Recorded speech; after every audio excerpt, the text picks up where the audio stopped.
Bonsoir à tous, bienvenue dans l'actualité sur RTI 1 ce lundi. Depuis le 10 mars, la Côte d'Ivoire n'a plus de Premier ministre. Ahmed Bakayoko a été rendu à la terre de ses ancêtres, Séguéla, le vendredi dernier. L'homme aura marqué de façon indélébile de nombreux secteurs en Côte d'Ivoire. Les élus locaux parlent de toutes les réformes qui ont abouti grâce à son travail acharné. Le secteur de la construction connaît de nombreux tourments. En l'espace d'un mois, 2 immeubles en construction se sont effondrés dans la commune de Cocody avec des pertes en vie humaine. Le ministre de la Construction, du Logement et de l'Urbanisme était sur les sites de ces sinistres. La Marine nationale procède à des exercices de sécurité maritime. Il est question de parfaire la coopération régionale et améliorer les stratégies de mutualisation des moyens de lutte contre la piraterie dans le golfe de Guinée. Et puis le bilan du vote qui oppose les différents camps au Congo-Brazzaville après la présidentielle de dimanche. L'opposition dénonce plusieurs irrégularités quand le président sortant parle d'un climat de paix pendant la campagne et pendant le scrutin. Merci de nous rejoindre pour l'information sur RTI 1. La Côte d'Ivoire continue de porter le deuil de son Premier ministre Ahmed Bakayoko, décédé le 10 mars dernier. Il aura sans conteste contribué à écrire d'importantes pages de l'histoire de son pays. De décembre 2010 à juillet 2018, Ahmed Bakayoko a occupé la fonction de ministre d'État, ministre de l'Intérieur et de la Sécurité, avec à la clé d'importantes réformes pour les collectivités. À titre d'exemple, la revalorisation salariale pour les agents municipaux et régionaux et l'augmentation du nombre de communes en Côte d'Ivoire. Aujourd'hui, ces élus locaux n'oublient pas toutes les actions du ministre d'État d'alors. Mamadou Kouassi. La préfecture d'Odiéné reconstruite et entièrement équipée, à l'image de ce chef-lieu de région. Ce sont plusieurs villes de Côte d'Ivoire qui ont bénéficié de reconstruction et de réfections de préfectures et de commissariats. À cela s'ajoute l'acquisition des matériels roulants. Des actions qui portent les marques d'Ahmed Bakayoko, ministre d'État, ministre de l'Intérieur et de la Sécurité à l'époque. C'est lui qui défendait ce dossier auprès du président de la République, Alassane Ouattara. Nous sommes entre 2012 et 2013.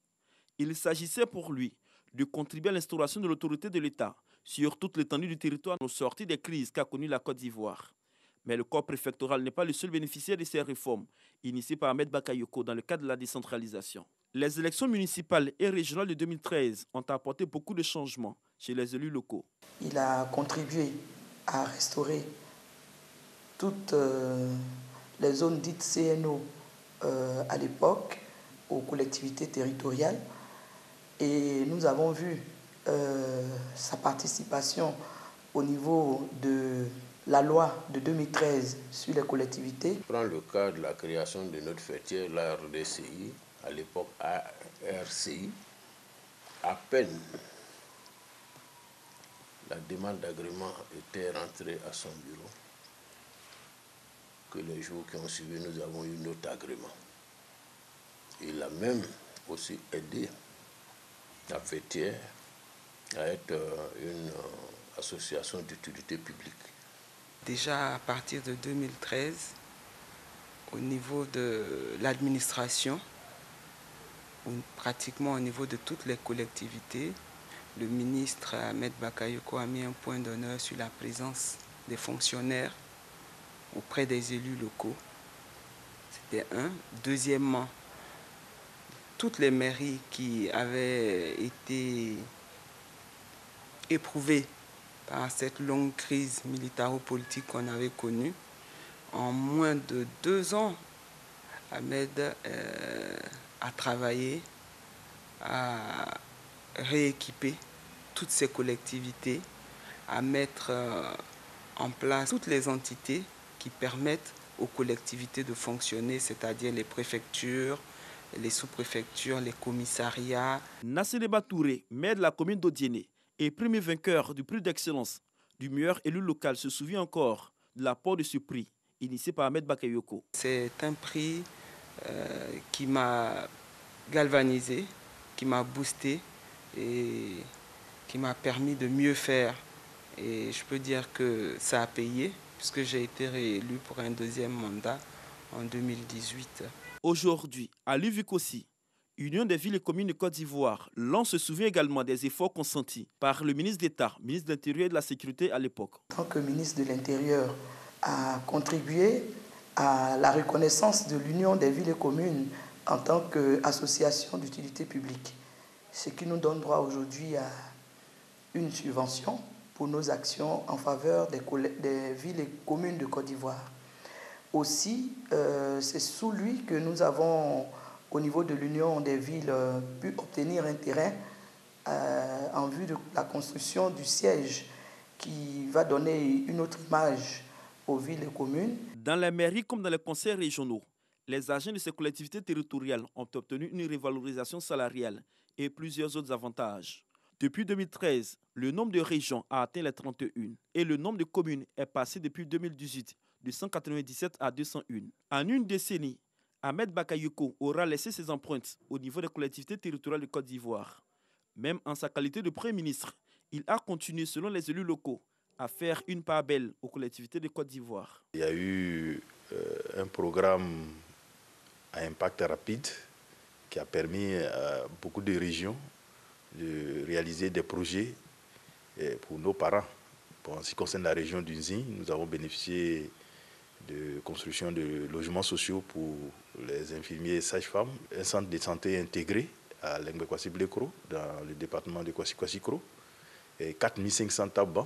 Il était prêt à aider les élus locaux à bénéficier de projets en dehors de l'appui budgétaire normal. Aujourd'hui, c'est toute une corporation qui perd l'un de ses membres importants, car le Premier ministre Ahmed Bakayoko était également le maire de la commune d'Abobo depuis 2018. Une fonction qu'il voulait mettre à profit pour changer le visage d'Abobo.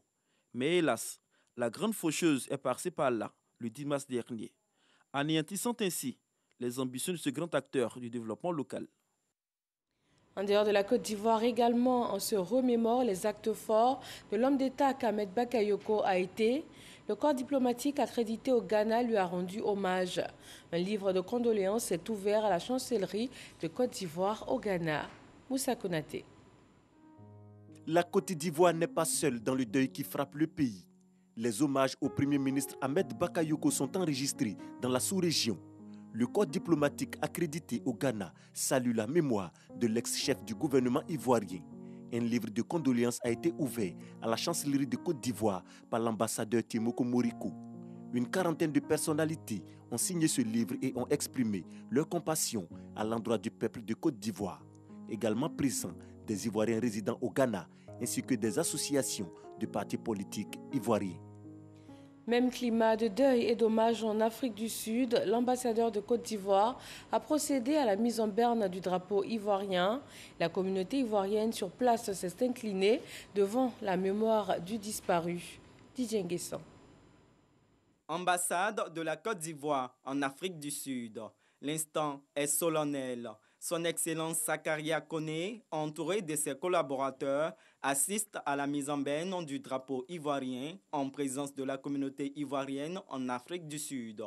Une cérémonie militaire qui fait suite au décret présidentiel du 11 mars dernier portant déclaration de 8 jours de deuil national en raison du décès du Premier ministre Ahmed Bakayoko. Sur l'hymne national, l'abidjanaise, le drapeau est d'abord hissé en haut du mât. Ensuite, il est abaissé à mi-hauteur et hors d'atteinte. Symbole de deuil, la mise en berne du drapeau intervient en cas d'événement tragique. Elle est exécutée aussi bien sur le territoire national que dans les représentations diplomatiques. L'ambassade de Côte d'Ivoire au Canada a aussi rendu hommage à Ahmed Bakayoko. Devant la photo du disparu exposée dans les locaux de la représentation diplomatique à Ottawa, l'ambassadeur Philibert Fanidi a posé une gerbe de fleurs en signe d'hommage. Il a été imité dans ce geste par le personnel de l'ambassade et des membres de la communauté ivoirienne au Canada. Philibert Fanidi a salué l'œuvre de l'homme d'État, le qualifiant d'homme de consensus grâce notamment à son implication pour le dialogue politique et l'apaisement en Côte d'Ivoire. Un chantier important auquel le Premier ministre aura également participé, la lutte contre le coronavirus. Et en la matière, la Côte d'Ivoire continue la lutte.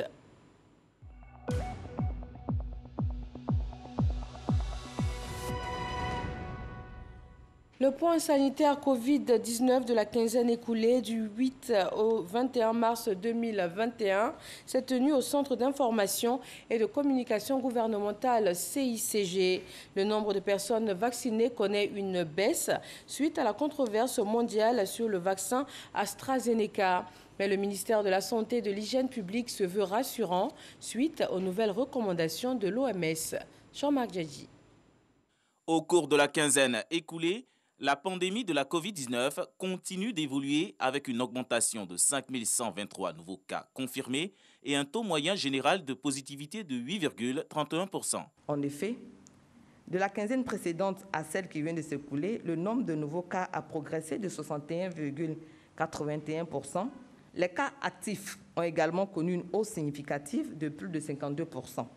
La journée du 20 mars a connu une baisse du nombre de personnes vaccinées à 468. Cette situation est causée par la polémique en Europe sur la fiabilité du vaccin AstraZeneca. Pour la poursuite de la vaccination avec les 10 vaccins en Côte d'Ivoire, le ministère de la Santé et de l'Hygiène publique rassure. Le ministère de la Santé et de l'Hygiène publique veut ici rassurer les populations que le pays dispose d'un dispositif de surveillance des MAPI, c'est-à-dire les manifestations adverses post-vaccinales, très opérationnel et efficace. Aucun effet secondaire mortel, ni même grave, n'a été signalé à ce jour. Ce 143e point sécuritaire national est l'occasion pour la police nationale d'inviter encore les populations à se faire vacciner. Nous voudrions inviter, au nom de Monsieur le ministre de l'Intérieur et de la Sécurité, nos compatriotes à l'administration de ce vaccin. Les forces de défense et de sécurité ont réitéré leurs condoléances à la famille du défunt Premier ministre Ahmed Bakayoko. Au nom de toutes les forces de police nationales de Côte d'Ivoire et plus loin des autres composantes des forces de défense et de sécurité, nous incliner respectueusement devant la mémoire de ce grand serviteur de l'État, on ne le dira jamais assez, qui a apporté autant qu'il a pu, en tout cas beaucoup, à notre police nationale, à nos forces de défense et de sécurité. La Covid-19 est toujours présente. Le ministère de la Santé et de l'Hygiène publique exhorte donc les populations à toujours fréquenter les structures de santé publiques et privées en cas de nécessité. Le personnel des Nations Unies en Côte d'Ivoire se fait vacciner. Ils sont 488 à prendre part à cette campagne de vaccination anti-Covid. Herman Guivet. Parc des sports de Trècheville. Centre de vaccination anti-Covid. Le docteur Jean-Marie Vianney-Yaméogo est le représentant résident de l'Organisation mondiale de la santé en Côte d'Ivoire. Il fait partie des 488 personnes, personnels et dépendants du système des Nations Unies dans le pays qui recevront leur première dose de vaccin anti-Covid. En se présentant dans ce centre de vaccination, il répond à l'appel du gouvernement de Côte d'Ivoire, invitant les populations cibles à se faire vacciner contre la Covid-19. Nous sommes en Côte d'Ivoire et nous avons aussi toutes les interactions avec les communautés ivoiriennes.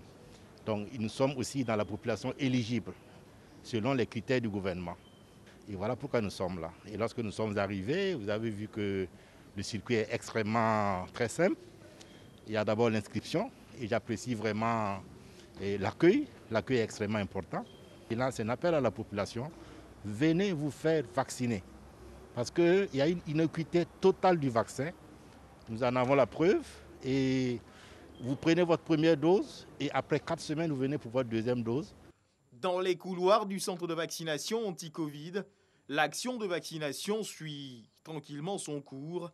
Par petits groupes, entre amis ou en famille, on vient se faire vacciner contre la maladie. C'est au tour d'Angèle Djorossou, représentante du Haut Commissariat des Nations Unies pour les réfugiés en Côte d'Ivoire, de recevoir sa première dose de vaccin anti-Covid. Quelques secondes suffisent et la voici vaccinée contre la maladie.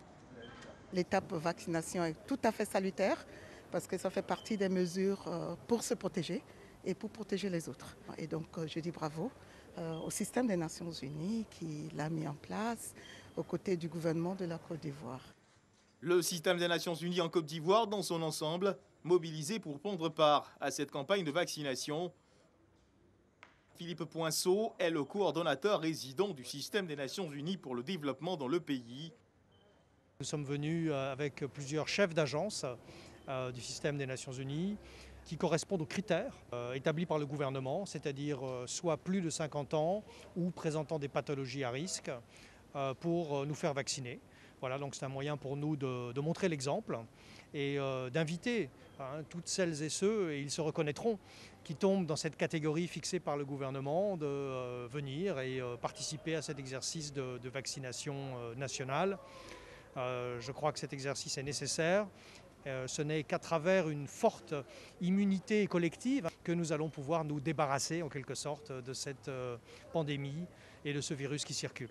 Le vaccin terminé, tous se conforment à la phase de mise en observation.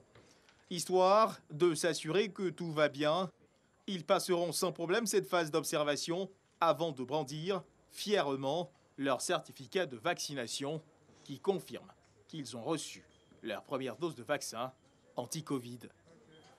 Et la Côte d'Ivoire enregistre ce 22 mars 291 nouveaux cas de Covid-19, 2 décès et un total de 3 877 cas encore actifs dans le pays.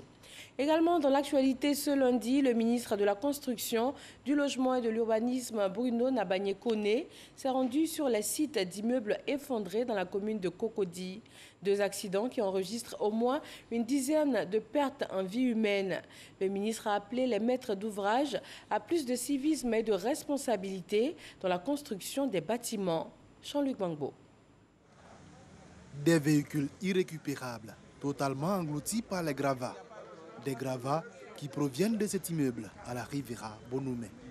3 balcons se sont détachés pour se retrouver au pied du bâtiment.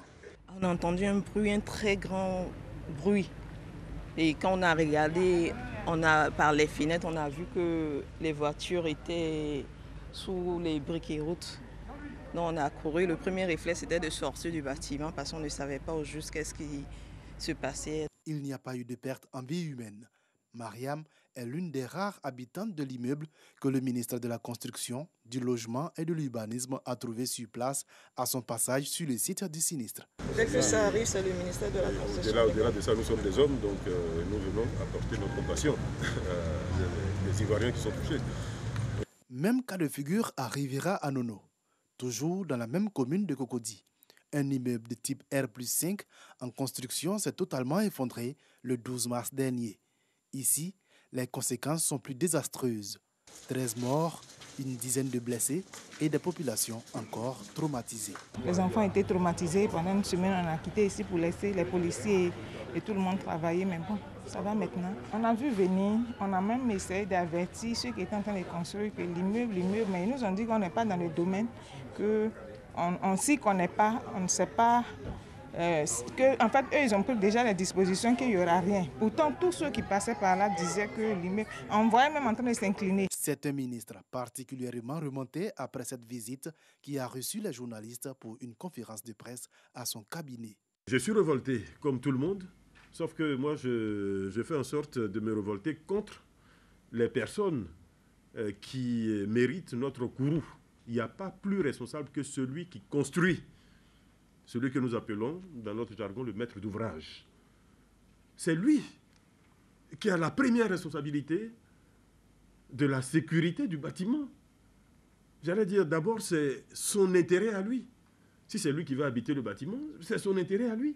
Comment imaginer que quelqu'un d'autre soit garant de ma sécurité à moi, de la maison que je suis en train de construire moi-même et dans laquelle je vais loger?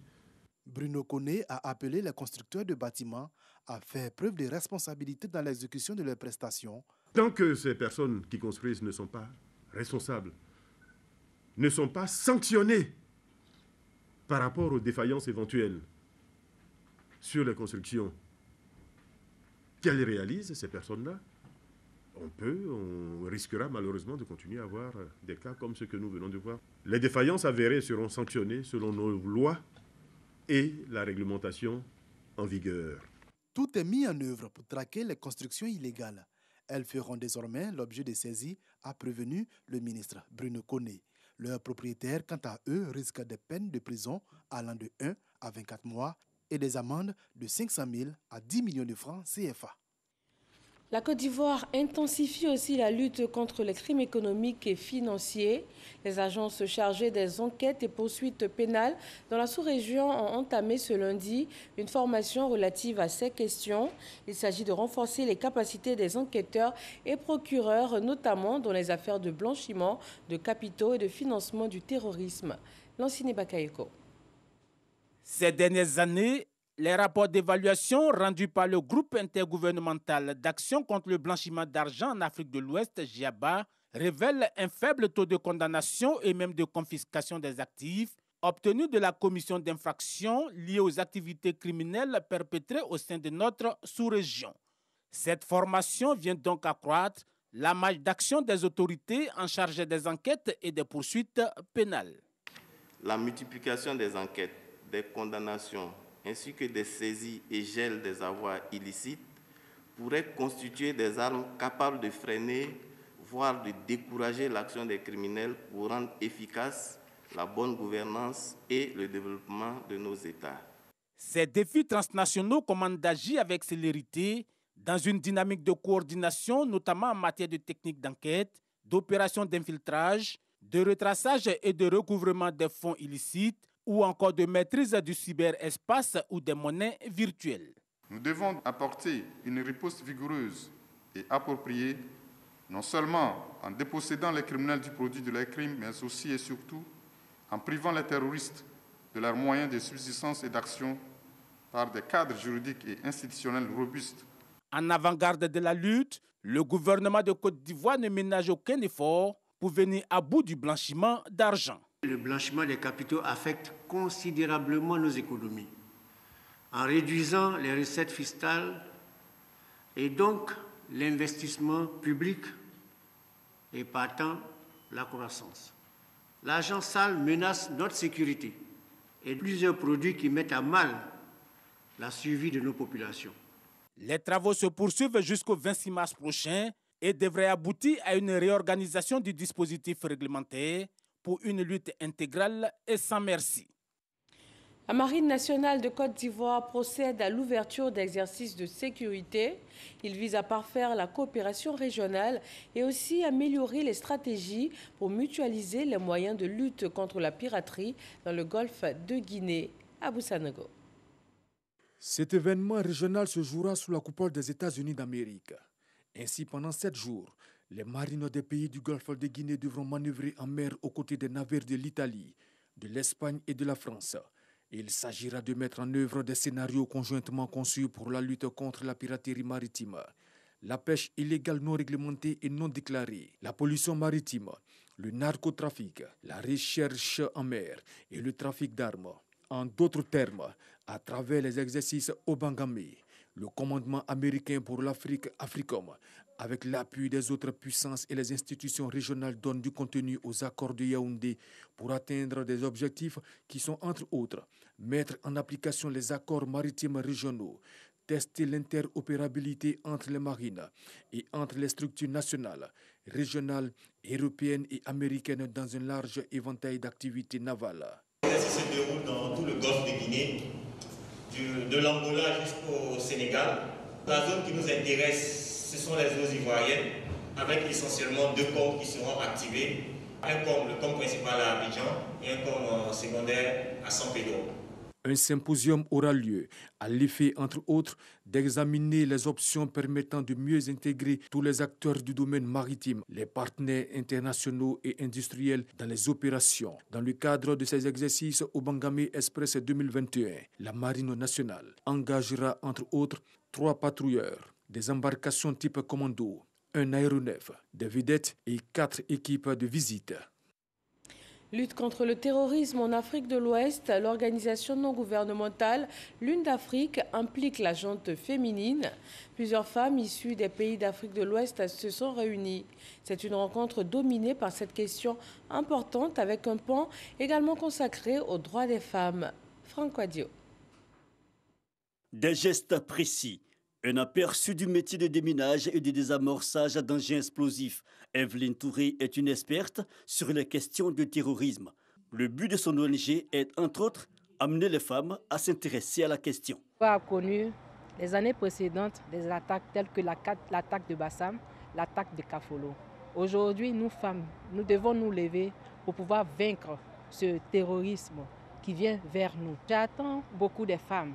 Je veux que les femmes soient impliquées, surtout dans ce domaine, afin d'être le relais. Et justement, la jeune dame est conférencière à ce forum initié par l'Organisation internationale Lune d'Afrique. La coordination ivoirienne a convié plusieurs membres venus d'horizons divers à Jacquesville autour du thème « Quel leadership féminin pour une Afrique unie et émergente ?» Nous avons constaté que les femmes sont très mobilisées, elles ont des idées novatrices et si elles ont l'encadrement, si elles ont l'accompagnement, si elles ont l'appui de nos autorités, de par exemple nos premières dames qui sont la vitrine de la femme africaine, imaginez-vous où elles peuvent arriver. Les femmes qui sont à un certain niveau de l'administration, à un certain niveau politique, à un certain niveau dans les différents secteurs, acceptent de donner la main à leurs sœurs pour que la condition de la femme change. Solidarité féminine pour mieux appréhender les questions sociales des participantes satisfaites. Nous savons que la femme joue un rôle incontournable pour le développement de la société. Donc accompagner une femme, c'est accompagner toute une société. Au cours du forum, nous avons appris beaucoup d'actions que nous devons mettre en œuvre au sein de notre association pour émerger, comme on le dit. Mais à Jacquesville, Lune d'Afrique Côte d'Ivoire n'a pas oublié que nous sommes dans le contexte du mois de mars dédié à la préservation des droits de la femme. Les hommes ont donc voulu jouer leur partition. Quid à la cuisine et d'autres au service. N'est-ce pas là l'expression imagée d'une société plus juste? Une autre organisation non gouvernementale sur le terrain, l'ONG Les Amis de San Pedro fait la promotion du cacao ivoirien en Europe. Elle sensibilise également les producteurs ivoiriens, notamment sur la question cruciale du travail des enfants. Qu'est-ce que la loi interdit et quel travail permet-elle à l'enfant de faire aux côtés de ses parents? Réponse avec Sam Conan.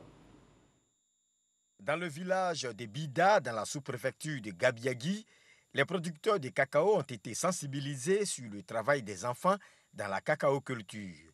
Pour le président de l'ONG Les Amis de San Pedro, qui fait la promotion du cacao ivoirien en Europe, il faut faire la part des choses. Un enfant peut aller au champ, mais il y a des tâches légères. C'est ce qu'on appelle le travail socialisant. Même en Europe, même les enfants en 3e, ils font des stages dans les entreprises pour apprendre le travail socialisant. Nous en faisons ici aussi dans le cacao. Un enfant ne peut pas faire l'abattage des arbres, il ne peut pas faire le dépouchage. Il peut aider au piquetage, ça c'est des tâches légères. Et ça lui permet de comprendre la vie. Et puis quand il va à l'école, il devient plus fort. Parce qu'après, il peut être l'héritier de la plantation de son papa pour pouvoir pérenniser le cacao. Le fait de venir nous dire que nos enfants ne doivent pas travailler assez dur dans nos plantations, nous pensons que c'est une bonne chose. Il faut sensibiliser dans ce sens-là. Les enfants ont le droit d'aller à l'école. Le cacao ivoirien, de la pépinière à la fabrication du chocolat, en passant par la cueillette, l'écabossage et le séchage, un film documentaire retraçant le processus présenté aux élèves qui ont eu l'occasion de déguster du chocolat et de recevoir des ouvrages. La Côte d'Ivoire aujourd'hui est en phase de transformation de sa masse de cacao. Donc il faut bien des consommateurs. Donc ces enfants ont apprécié le chocolat qu'on leur a donné, ça leur donne goût au chocolat. Et en plus, on leur a appris les vertus du chocolat. Le chocolat qu'on nous a partagé, c'était bien et c'était de la bonne qualité. Arrivé à la maison, je vais dire à mes parents que le matin, chaque jour que je me réveille avant de revenir à l'école, mon petit déjeuner qui me donne du chocolat. Le président de l'ONG Les Amis de San Pedro, soucieux de la santé des producteurs de cacao du village de Bida, leur a remis un lot de médicaments et du matériel médical. Hier dimanche, le Congo-Brazzaville a voté pour le premier tour de l'élection présidentielle. Le président sortant, Denis Sassou Nguesso, brigue un nouveau mandat. Face à lui, 6 autres candidats. Après le vote, chaque parti a dressé un bilan très différent, notamment sur les conditions du scrutin ou encore la situation sécuritaire le jour du vote. Et le camp de Guy Brice Parfait Kolela pleure son candidat décédé du Covid-19. Quelle est l'ambiance sur place après ce décès brusque et tragique? Nous retrouvons notre envoyé spécial au Congo-Brazzaville, Sidonie Davila. Quartier Bas-Congo de Brazzaville, 10 h, heure locale. Ambiance surchauffée au lendemain de l'annonce du décès de Guy Brice Parfait Kolela, principal opposant de Denis Sassou Nguesso. Sa mort suscite de vives émotions. À 5 h là, quand je suis réveillé, j'ai vu la circulation de la voiture. C'est mou, il n'y a plus de circulation. Je suis arrivé, je dis, petit à petit, je vais arriver jusqu'au chaises de Parfait Kolela. Quand je suis arrivé au chaises de Parfait Kolela, j'ai vu la foule jusque sur la ruelle. J'ai demandé la nouvelle si c'était mensonge. Après, il m'a dit, on a perdu notre leader. Il y a quelques jours, ces militants et leurs leaders étaient ensemble lors de la campagne présidentielle. Ils n'en reviennent pas. Certains se sont retrouvés devant son QG pour exprimer leur colère. Très. Ça a eu plus que le mot très même. Très en colère. Pourquoi? Je dis bien pourquoi? Et aujourd'hui, on voit la police partout. Je ne sais pas c'est quoi. Nous, on est en deuil. Nous, ce n'est pas la guerre. On ne veut pas la guerre. On ne crée rien. On est déjà morts nous aussi. Donc, et puis notre parti, même si le président n'est plus avec nous, notre parti existera toujours. Les membres du staff du candidat de l'Union des démocrates humanistes, UDH, Yuki, se sont retrouvés au siège du parti et ont produit une déclaration pour appeler au calme. Le bureau politique présente ses condoléances les plus émues à sa très chère épouse, aux enfants et à la famille de l'illustre disparu. En outre, le bureau politique exhorte l'ensemble des Congolais au calme, à la méditation et de demeurer à l'écoute des directives et orientations du parti. Décédé ce lundi du Covid-19, le candidat du changement Guy Brice Parfait Kolela, 60 ans, part sans connaître les résultats du scrutin présidentiel et pour lequel il a encouragé ses militants à participer massivement. Merci à Sidonie Davila et Adama Kéré pour ce point de la situation au Congo-Brazzaville. Nous les retrouverons pour d'autres informations au fil de l'évolution de la situation dans le pays. Merci à vous tous de suivre RTI 1. Bonsoir.